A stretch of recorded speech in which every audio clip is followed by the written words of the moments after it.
Welcome to a very special crossover podcast. We've got the measure of an episode joining the hosts of Continuum Drag to do a little speech. Speech? That's not right. Something like that. A little talk about time travel. So before we get started, why don't we introduce everyone here, since we'll have different audiences listening from different podcasts. Paul, Jonathan, introduce yourself and your podcast. Hello, everybody. For half of you, as you know, this is, Jonathan, what did you call it? The measure of the continuum measure of a drag episode. Right. So you already know who we are, but for the people who don't know who we are, my name is Paul. I'm Jonathan. Our continuing mission is to explore what makes a Star Trek episode a proper Star Trek episode versus what is just regular television. A series pilot that never got picked up. Right, exactly. What about you guys? Who the hell are you guys? Well, for your audience, so they know, we are Luke and Jordan. And we do a podcast where we kind of watch old, forgotten, or little-seen science fiction TV from, I don't know, whenever. We've watched them from the 60s, we've watched them from the 70s, we've watched them from the 80s, we've watched them from the 2017. So we've watched them all over the place. And we end up watching mostly questionable material, but occasionally we hit a real winner. Questionable in its quality, not questionable in like, geez, there's a lot of Nazis in this. Real erotic, mostly. Yeah. Well, I always suggest the erotic ones, but we very rarely record them. Well, YouTube is the barrier to entry there, right? Especially for the obscure stuff. I'm assuming most of the obscure stuff you find just randomly, or are you pirates, or how do you guys find the stuff that you watch? I like to think of it like we run down a scale of how we access it. We've purchased DVDs when they're available. We'll go to a gray market on YouTube because often a surprising amount of material is available on YouTube.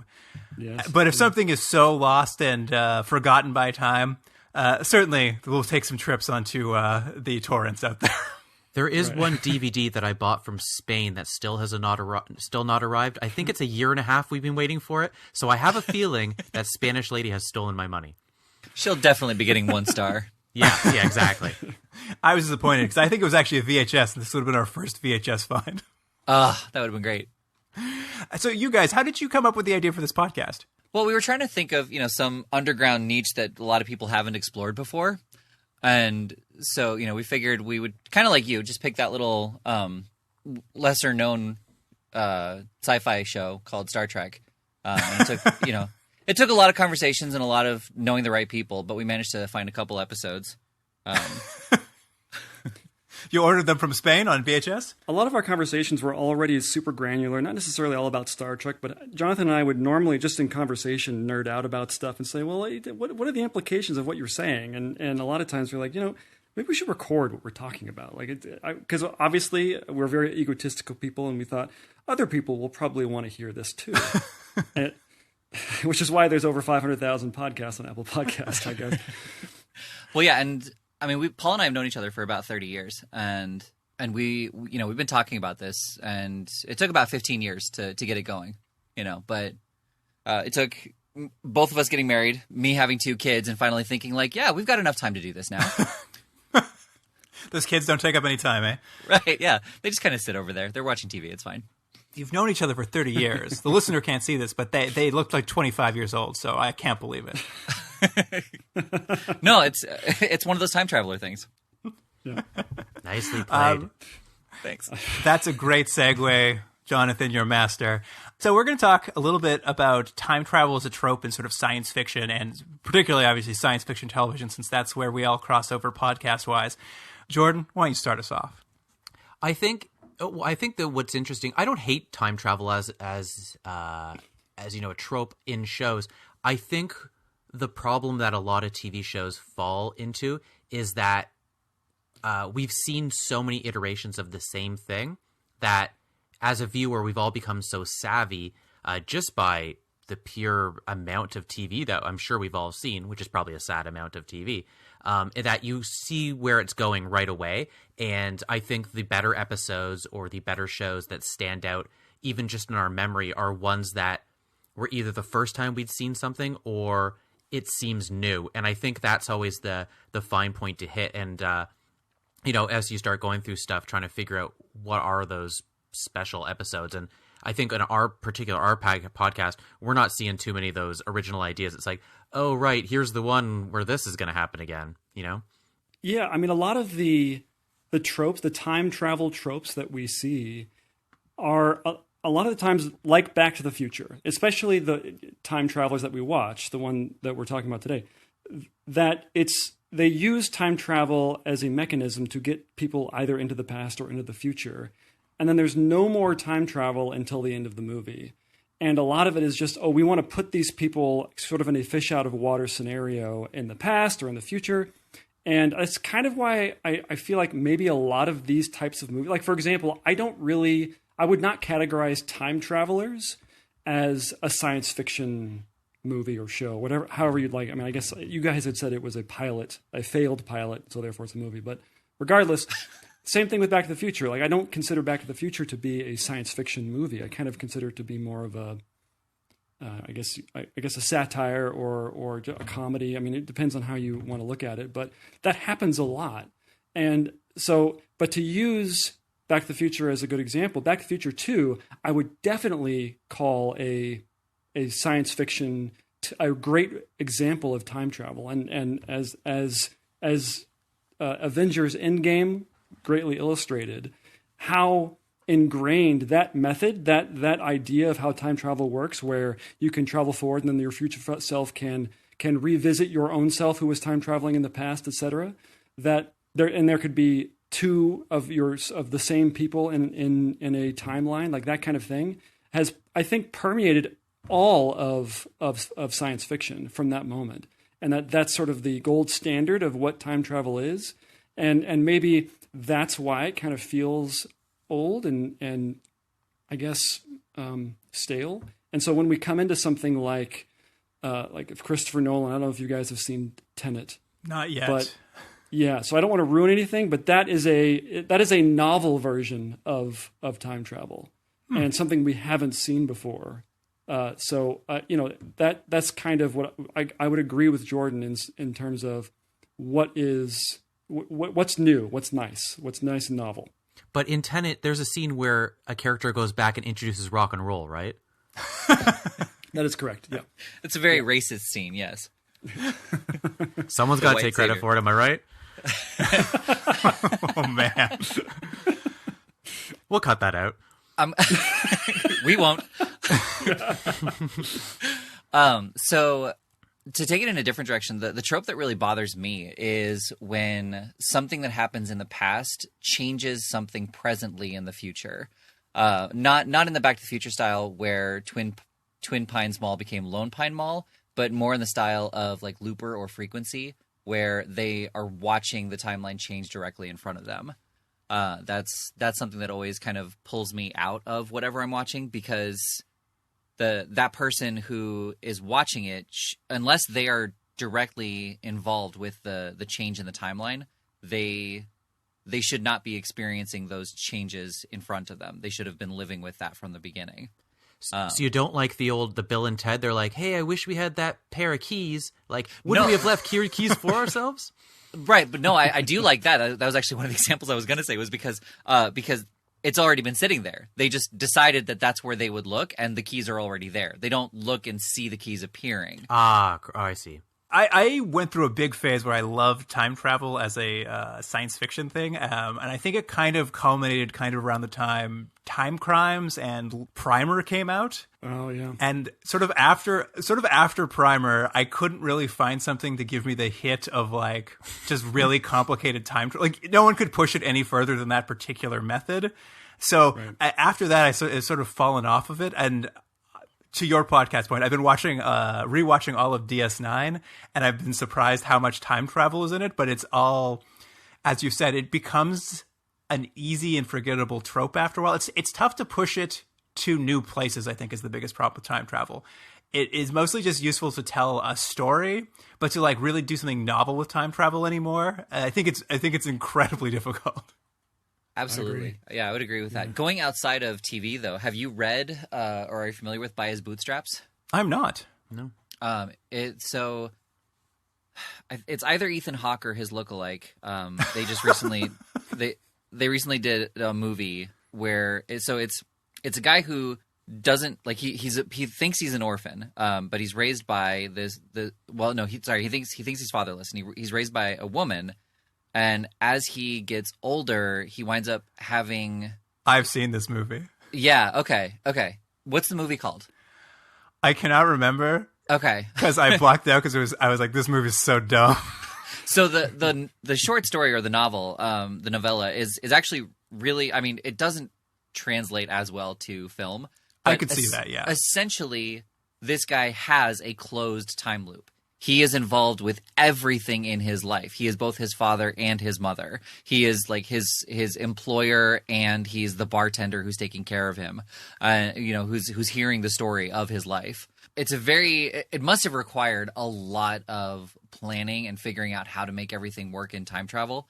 But it definitely, just to speak to your point, Jordan, like it's definitely a novel approach, literally and figuratively, on making time travel in a very, very unique way that there's not really any loopholes, at least that I found. A lot of time travel plots, there's always a teller scene where they have to do a lot of business with logistics. They have to explain away all of the plot holes with some sort of line that doesn't make sense. So, a lot of, like, it actually happened in the Voyager episode we're going to talk about, where they said, the best way to think about time travel is to not think about it at all. It's like, well, that's very creative, you writers. Like great job. Yeah, I mean, I think that's what it is. You kind of have not two choices, but only a few choices when it comes to time travel. You're either caught in a hard loop where you can't break it, or you can easily go back in time and, like, change everything. It doesn't really matter. Right, it just breaks down really quickly. Like you can handle it on the superficial layer, but for example, when somebody changes something in the past, and so therefore, if somebody changes something in the past, your future self should technically remember that, right? So let's go back. I hate to use Back to the Future, but shouldn't when let's take the letter that Marty writes to Doc that says you're going to get shot in the face. So when he writes that letter and tells him there's this letter that has to do with your future, wouldn't the future Doc remember that? Wouldn't he remember everything that's happening and therefore be able to relay it to future Marty before any of the shit goes down, right? Like, that's the one thing that nobody ever handles. I don't think he would, though, because in that timeline, he hadn't received the letter yet. So Paul's going under the notion that it is a closed, that it's locked. It's a closed time loop, but it's not, because locked, I see. Twin Pines becomes Lone Pine Mall. Like, so there are already changes that are happening, which are branching into a new timeline. Hold on, let me get some aspirin before we even start into this. I know, well, we'll get into maybe a little bit more about some of the stuff we've covered and some of the shows we've watched with time travel. I just want to say, recently during quarantine, I read an article. Someone had written up a scientific theory, I guess, where they were spelling out how time travel could potentially work in reality. It's like, I think it's like this hot new scientific take on the concept. And it was great because it basically says you can time travel as much as you want and, like, fuck around, but history is just going to write itself so that, like, no matter what you do, you're just going to come back to the same place in history. Like, it's an unchangeable like, you could go find the first COVID patient, prevent them from getting COVID, but then someone else nearby will just get it and time will just write itself. And I was just like, This is great. This solves all these problems with time travel. It's just, you can't do anything. You can kill Hitler, but it's not going to change anything. Well, that's its trope in itself, right? I think it's called the Hitler Time Travel Exemption Act, which is no matter what you do, let's say you go back in time and kill Hitler, World War II is still going to happen. Like, certain large events, no matter what you do, there is some sort of propulsion in time that will make certain events have to happen. So it's like, hey, I killed him, great. And it's like, you get back and like, oh, wait a minute, there was a different guy with a mustache. You get back and your parents are still getting a divorce, and it's terrible. That's the only reason I go back to kill Hitler. I'm like, Mom and Dad are staying together. If I have to kill Hitler to get them back together, I'll do it. I don't want to, but I'll do it. So have you guys seen the movie The Butterfly Effect? Oh, yes. Ashton Kutcher special. Exactly. So everybody shits on that movie. I actually happen to like that movie because I like, I guess acting aside, I like what they handle in that. I think they handle a really important part, which is sort of the chaos theory element of it, where you're trying to control something. You're trying to control something that is uncontrollable. And so he would change one thing, but that would have this butterfly effect, which is the title of the movie. That would have this butterfly effect where it would change something else. Actually, I don't know why. Why does that movie get so much flack? I thought that was a novel approach to something we really hadn't seen that much before. I'm afraid, Drew, you just got to go out there and sing its praises and try to like raise its IMDb rating, because I saw it ages ago and it just left no impact on me, I think. And you know what? It could be Ashton Kutcher's fault. It might just be a residual. People residually don't want to watch a movie with him. Well, It's and possible. It also just has a dishwater ending, you know, like it just kind of like, and everything mediocrely works out in the end, which is a definitely step up from the original ending where he went back in time to his birth and strangled himself to die because he realized that he was the negative impact on everyone's life. And so he just took himself out of the equation. That's a way better ending. That's what I want to see. I want everyone to leave the theater just super bummed out. That is a real emo ending. He just swings slowly, his legs just like go off camera, and then you're like, wow, that was an interesting choice. I guess we all did want him to die. Actually, is a much better ending though. Than the way that it really truly is. There are a few scenes in it where it just, you know, he's in jail and he tells the guy, you know, look, I can travel back in time and I'll show you. And then he travels back in time, stabs his hands on two pencils, and comes back to the jail. Like, how is it that didn't change anything else in his time in this timeline other than he now has two scars on his hands? Or, you know, like why when he had the opportunity to go back did he not try to do something that would put him in a completely different timeline where he doesn't wind up in jail? Let's segue a little bit into kind of, so we each watched kind of Star Trek and then a show we've covered on this, but then we can talk about some of the other shows we've covered. But let's segue into a couple of those because that's a great point of us, like, why not do that? Because I see these in these shows. Like, we had you guys watch a show called Time Travelers, this TV movie about, I think it's from the 70s. There's a pandemic breaking out in New Orleans. They got to go back in time to the Chicago fire to find the only antidote that ever existed and burnt up.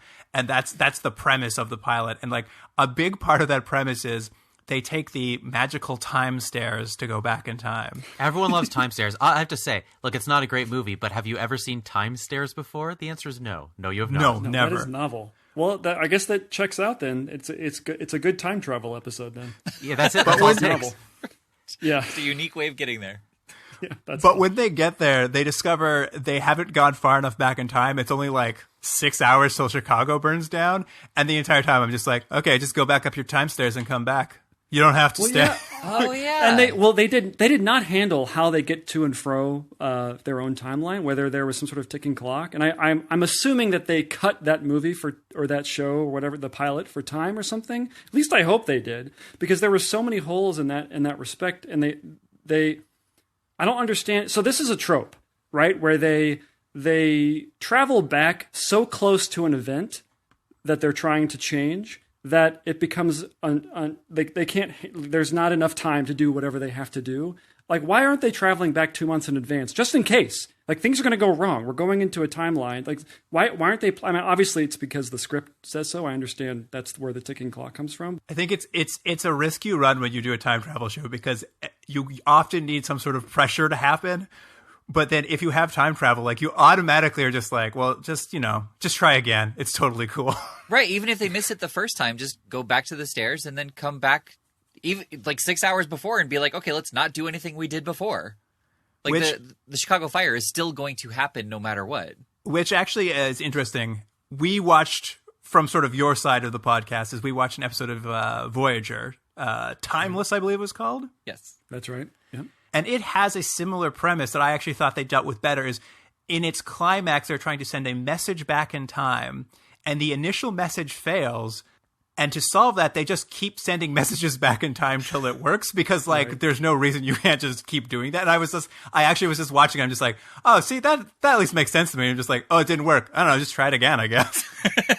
That's like your classic villain problem, where they're like, our plan to take over the world is to do this, and it doesn't work, and they're like, all right, let's try something else. I'm like, no, guys, that's not the right attitude. You try blowing it up again. But then there's the problem. There's the Back to the Future problem, right? Where, okay, so they, in Timeless, in the Voyager episode, they send a message, doesn't work, so they want to send another message. But so does that mean that 7 of 9, the recipient of this message, is getting 2 messages? So why does the other one get wiped out? If I'm assuming that they're in a locked, closed loop timeline, So that I was thinking. Now, granted, this is Voyager. They're not super on top of it a lot of the times for this kind of thing. They're kind of like, well, let's just barrel through and see what happens. But that's the thing, is that so when Marty goes back in time and Back to the Future 2, he encounters his previous self, who was also time traveling at that point. So it wasn't like Marty ceased to exist in the past just because he went back again. Oh, interesting. I see what you're saying. You're like, she should just have double information coming in through her little Borg retina. That's how they're doing it. They're sending it to 7 of 9. They're sending a like coded message to her so she gets it in her like ocular whatever. But like, so if they send 2, she should just have competing information coming through her eyepieces. So he sent it about 30 seconds later and was like, no, never mind. Do this instead. I like the idea, though. If they did follow what we're saying they should follow, which is give yourself enough time. So let's say that Ensign Kim in this particular situation gave himself 2 days to just keep sending messages. That 7 of 9's whatever ocular inbox has 275,000. Like no, try this one, not this. Try this one. This one's the good one. I swear. But that's a good point too. Speaking of that, like they wanted to find out her point of death and like kind of work backwards from there. But you're right. Like, why not give it to her 1 month, 6 months in advance before they even started working on this and say, hey, this is Kim from the future. This is a bad idea. I think can part of this all just be chalked up to that Harry Kim kind of sucks? He's just bad at planning. I think he just kind of sucks. Poor Harry Kim. He's always so shit upon in that show.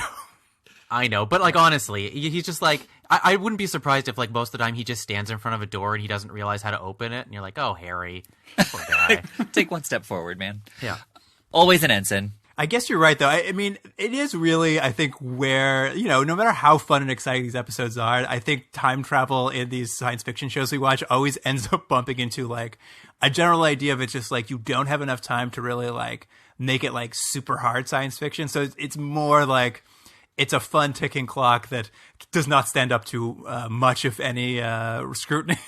But if the episode is really fun and it's really entertaining, I think as a viewer, you shouldn't have to think about it too much. No, I mean, like, look, these are sci-fi podcasts we're talking about here, so people that are listening do want to delve into and get into the nitty-gritty of things. But if a show is entertaining enough and you don't really realize or think about the mechanics at work, it's like, that's probably a successful episode. I think if you start focusing on all the elements, maybe something's not working very well. Not to say that you can't, think through and have things make sense, and there will always be some sort of plot hole. But if everyone was watching and going, geez, this doesn't make sense at all, it's like, well, there's probably bigger story issues at play.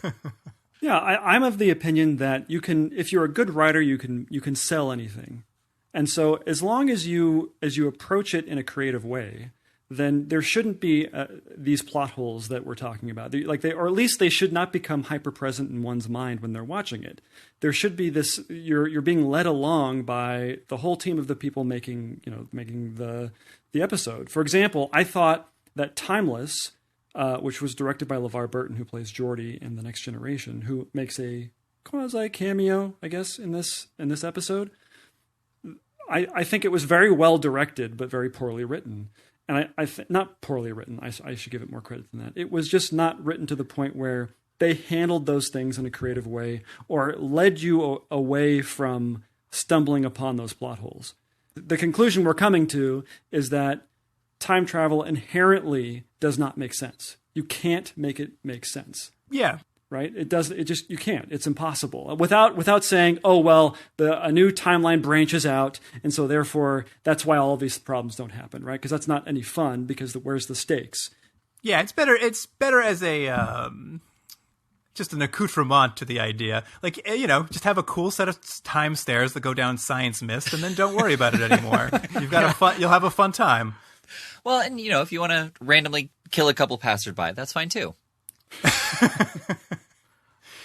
Well, they actually handle in Time Travelers, they briefly touch upon that the future has happened, or this has already happened. You can't, I think he wants to go and save his girlfriend, his nurse girlfriend. One of the guys. It's very hard to tell them apart. I guess one of them is sleeping all the time. That's how you can tell them apart. But regardless, one of them's real tuckered out. That's how you know them apart. The whole time. Yeah.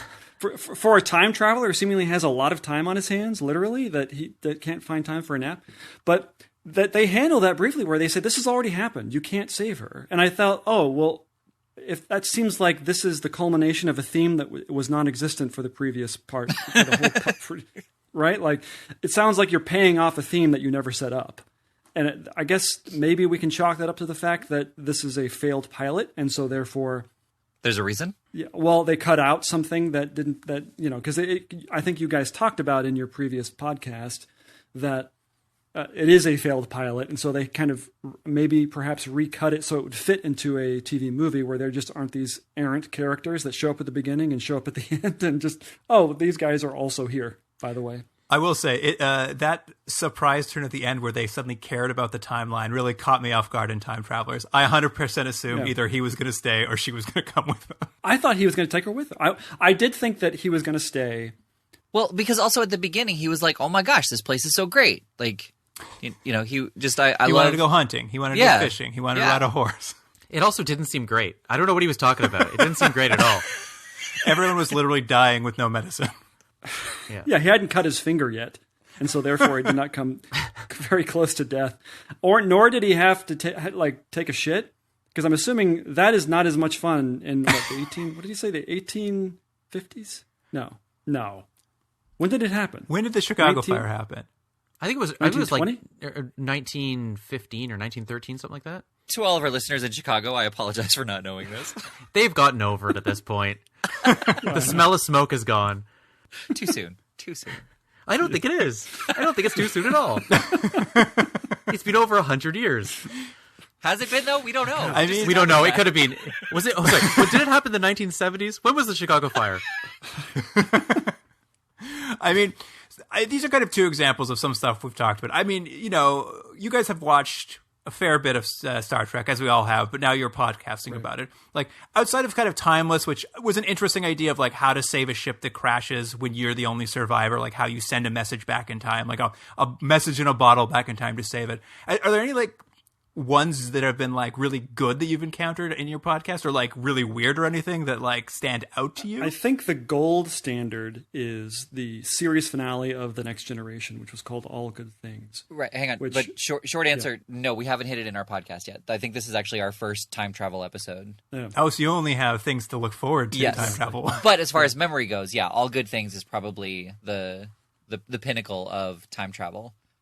The way time travel is handled and the way it all culminates at the end, I think there's very few loopholes that can be discovered. But sorry, Paul, what were you going to say? And I guess it's debatable whether or not it actually is time travel, because there is not a singular person who is time traveling to and from different timelines. He's sort of embodying a singular consciousness is embodying himself at different points. And so he goes back and he's very young, but he has the experience and the wisdom of being from the future. Does that make sense? And so, but it kind of fades too. Like as when he travels back, right. He's kind of like, oh yeah, no, because this is where I am. This is the timeline. This is where we are. That kind of thing. Yeah. The disorientation fades away, but I think he still is able to affect change. Basically, the elevator pitch is that something is happening. Picard does something in the future that runs backward in time. So the consequence of this thing that Picard does in the future gets bigger as time goes backwards. And so in the past, it's this giant thing that ruins the universe. And so he has to, in 3 different timelines, affect change to the point where this thing that Picard does in the future does not happen. And so he's not time traveling. I guess you could say his consciousness is time traveling. And so I suppose there's an argument to be made there that's not proper time travel. That's a good trope, though. Actually, you do see that the idea of like you can travel. What is it? It's the Slaughterhouse 5. You become unstuck in time. Yeah. You're just jumping around to different parts in your own time. Right. I don't know. Have you guys encountered one that you really like aside from time travels? I mean, like under that one. Time travel is probably the most traditional time travel, except for maybe one other show. I mean, Jordan, you did a little bit looking into it. Were there any ones that stood out to you? Well, I should note one odd thing, and I don't know if everyone here agrees that it's time travel. I'm sort of on the fence, but it's sort of the cryogenic chamber, the suspended animation or person frozen in time. And we've had that quite a bit. Yeah. Where, you get this sort of fish out of temporal water sort of thing, where someone's frozen and we've had it like done seriously, like in a TV movie we saw called Genesis 2, and we've seen it done for comic effect in another show called America 2100, where it's the same idea. Someone's frozen and they wake up in time. So they've time traveled, at least to their effect, but, obviously time has gone on without them. I don't know if you guys think that is time travel, but it's sort of a trope. Right. Well, yeah, and we actually did cover that. That level of time travel we did cover in an episode just a couple weeks back, where Picard, who is an archaeologist and loves historic things, completely doesn't have time for these people who they found in a cryogen chamber. Oh, yes, I listened to that episode of yours where they find them in the satellite. They're from the 20th century, right? They're like, one's a housewife and one's a gambler. Yeah, and one's an old-timey country singer. Yeah, and he has no time for these people. Imagine if we found some sort of chamber with people from the 1400s. And we could talk to them, and it would be the biggest deal on there would not be people who were more famous than these people. And scientists were like, we don't have time for that. Yeah, this is so annoying. We have to deal with this. Not only with that, Picard has duty rosters to approve. Yeah, He's do you very understand? busy. Like, COVID is spreading. We have to solve that. We can't talk to you right now. But I think so let's right now let's come up with some criteria to judge whether or not a concept is time travel. So just based on what you said, Jordan.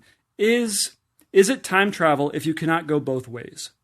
So with the cryogenic, so you're essentially hitting the pause button physiologically, so you can travel forward. It's time. forward only. There's no question about that. So does that count? Well, there's a time dilation field where that's like time either goes faster, slower within a certain area. Is that a time machine, or in a classical sense? I mean, time's adjusted. Right. That's a good point. I mean, I guess the problem is that we're traveling in time forward right now. Right. We've traveled 40 minutes in the future since we started talking. It's amazing. Right. Exactly. I feel like 30 years older. So I don't know. Like, maybe does traveling only forward count? It's a good question. I mean, that is the premise of Planet of the Apes as well. And Demolition Man. Let's not forget Demolition Man. We never forget Demolition Man. Yeah, exactly. I really think that time travel has to be considered time travel if it's in the opposite direction and or they can get back. I think just traveling into the future, being a fish out of water, it's more a fish out of water story rather than them impacting time. So let me mention then. So you have something like, like a vehicle machine like Back to the Future, because we keep mentioning Back to the Future, because it's the perfect example apparently for all time travel. That works because the car can go back and forth in time. But let's say, you get a big device like Terminator where they open a portal or something so he can go back into time, but he can't go back to the future anymore. Is that still time travel? Because he's gone into a different time, but he's stuck there, through another means, unless I guess Arnold goes and he's not naked and he brings a time machine with him through the portal, then can get back. Well, they would have to wrap the time machine in flesh. I guess that's how they would have to be able to make it time travel. I mean, they could have stuck one in there. That's the rule that they set up, which they completely changed in T2. But, right. But yeah, that's why I think if you can time travel in a way that is impacting change, because if you're traveling from the past to the future, there's nothing you can change other than providing them suggestions on how things used to be, which, to speak to Paul's point, like if somebody from 1400 was like, you're doing this all wrong, I don't think anybody would listen to them. But like traveling in the opposite direction of how time normally travels would count as time travel, and being able to get back. So back and forth is important. But to speak to Jordan's point, like I think the fact that you are traveling back in time, like, we could theoretically put somebody in a cryogen chamber and they would, like, ta-da, we did time travel. Like they wouldn't know until they were there. But to actually send someone back in time does require us to fundamentally change the rules of the universe. All right, what about this then? I'm gonna float one to you. Show called Nightmare Cafe. It's episode 4. Oh, it's yeah. not very good, guys. Don't watch it. They are doing an episode where a detective comes in. There's a crime he was never able to solve, but the cafe can allow him to travel back in time to observe what happened and then come back to regular time to effect change. He can't stop the crime, but he can discover the truth and then result in a punishment in the current time. So he is technically, when he goes back in time, everything's black and white, and he can walk around the scenes, but no it's one black can and see white, him. so you know it's the past. We don't want the viewers to get confused. Of course, right. But you come back to a future, the present, it's color, and you can affect change now that you know the truth. Yeah, I mean, I guess you're more of an observer. Yeah, but I would still say the fact that he is able to see what is physically happening. He's not reading articles. He's not getting it secondhand. Like the fact that he is able to look directly into the past would count as some level of time travel. I like sending a message back in time. I feel like is very weakly time travel. But being able to see what's happening, I think definitely has, especially if he wasn't there. I think that has a much bigger impact. Yes, he's able to see things that he was not privy to at the time. Also, Paul's I know. skeptical. There's like a weak nod of like, okay, I'll let him finish that, but I'm not going to. Well, I'm trying to think.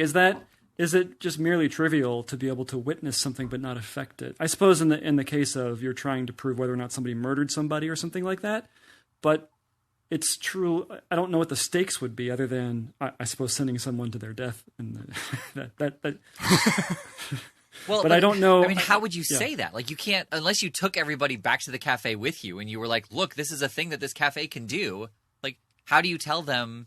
Yeah, this guy did it because I saw it. Oh, you exact your own justice. Oh, gotcha. We got to go vigilante here. Unrelated, let me just make the point. The case he couldn't solve, the reason he couldn't solve the case was he didn't walk over and take a look at the body. That's what he did in his time travel, by the way.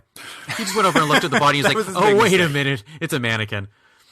To be fair, that is like a really difficult thing to know of what your job is to make sure that you actually go investigate the body. Like, who remembers to do that at a crime scene? Come on. Well, he was already walking around. He's like, do they even dust in here? And he got all distracted. Right? There's just too much to remember. Yeah.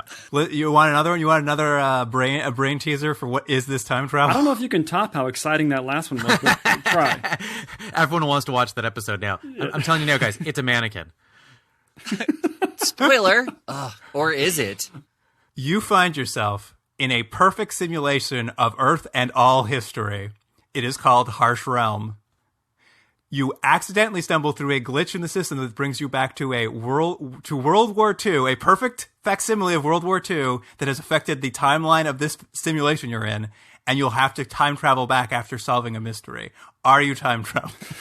So wait a minute. Let me wrap my brain around this. So he's in a simulation. This person is in a simulation. Correct. And they travel backward in time, still in the simulation, to... It's a perfect simulation of our world. All history, all future. It's a perfect simulation. Okay. And does he know he's in a simulation? Or is he using the simulation for some other reason? He is aware, but it is populated by perfect facsimiles of everyone who exists. So it's not history. Matrix style where they're all actual people. They're all programming as well. They are all programming as well. He happens to be...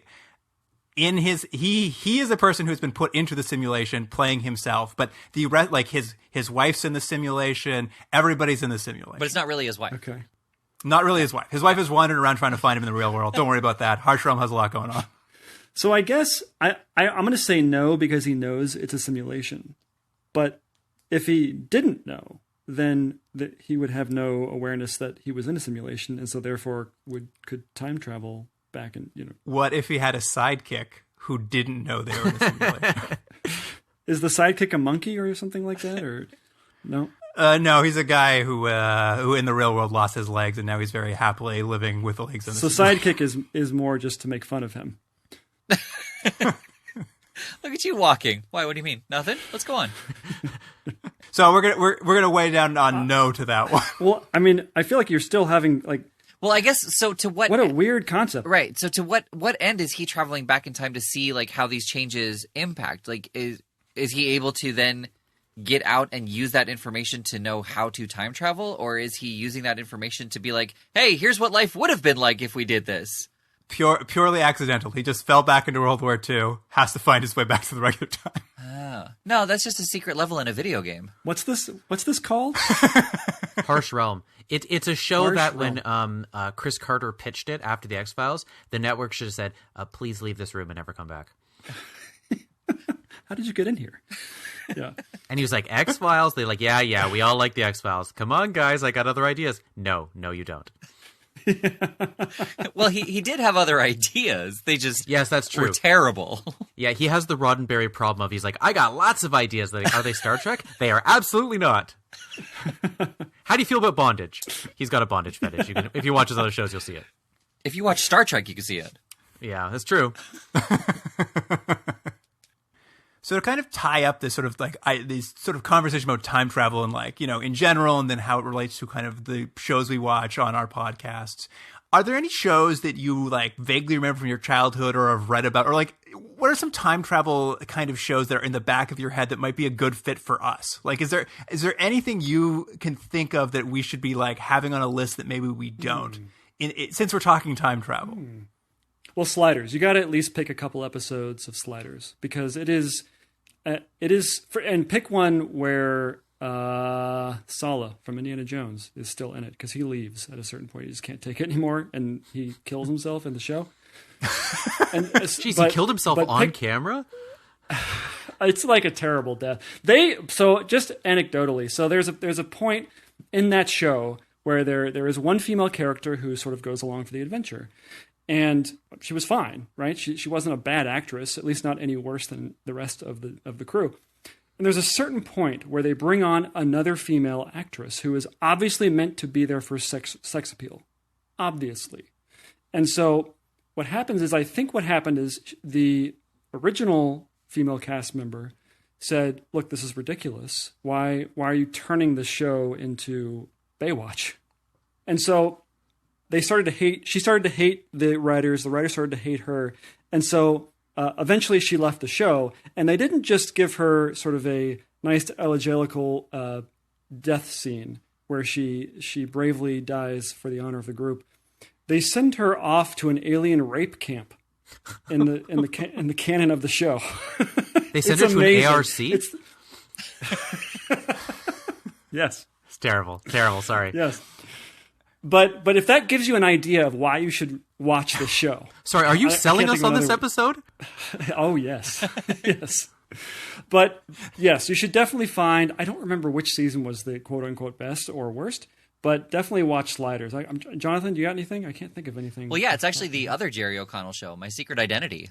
Oh, I love that when I was a kid. Right? Yeah.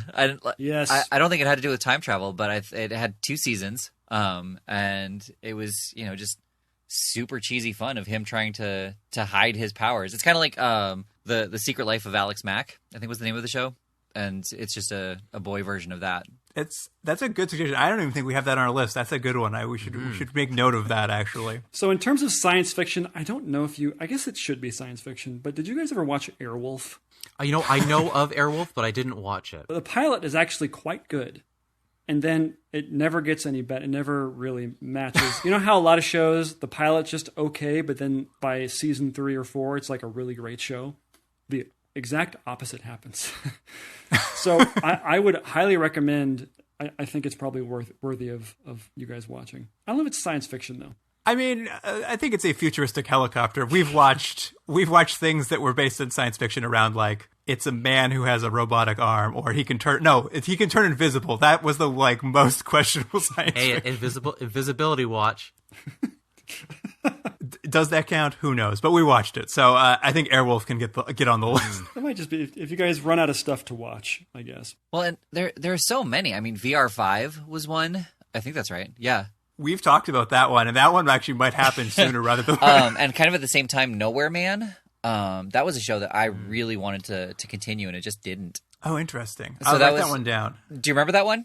He's at dinner with his wife, and he leaves to go to this bathroom, and he comes back, and his wife is gone, his kids are gone. He goes home, and his wife is there, but she's married to somebody else, and she has no idea who he is.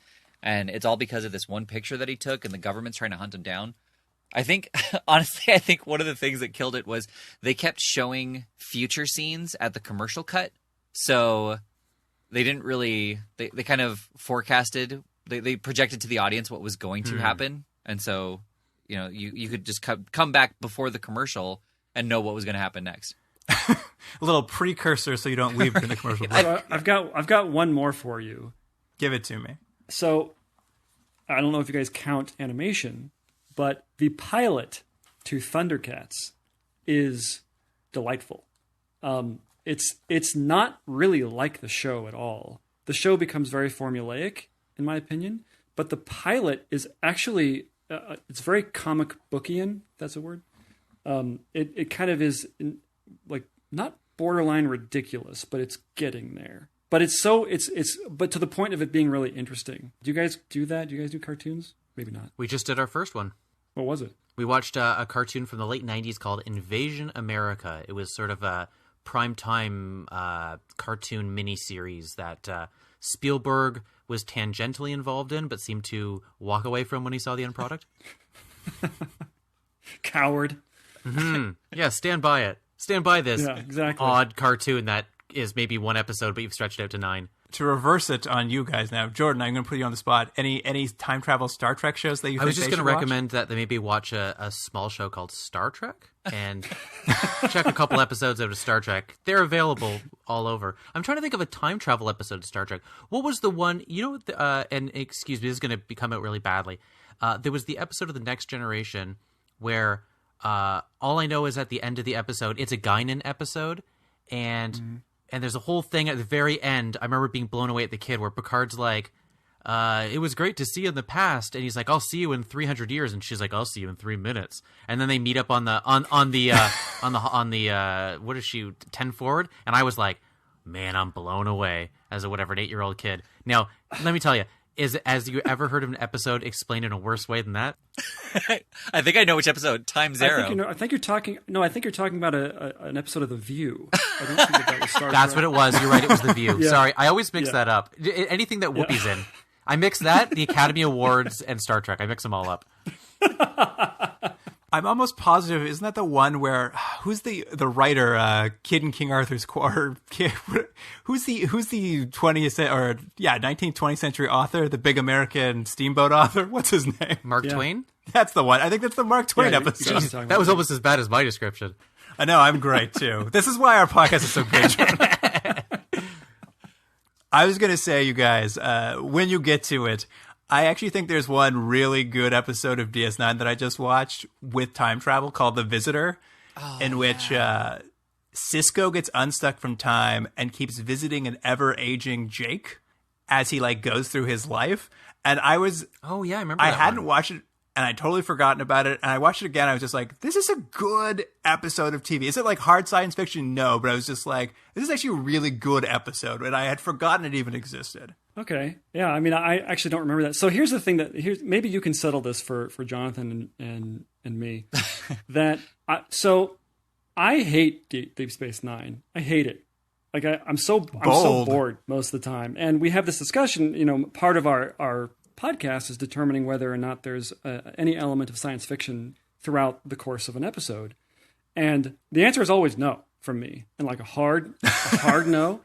And I'm wondering, do you think Deep Space Nine on the whole is actually science fiction? Or is it more just sort of this weird placeholder for politics? But they're on a spaceship. That's true. Yep. You got me. Boom. Case closed.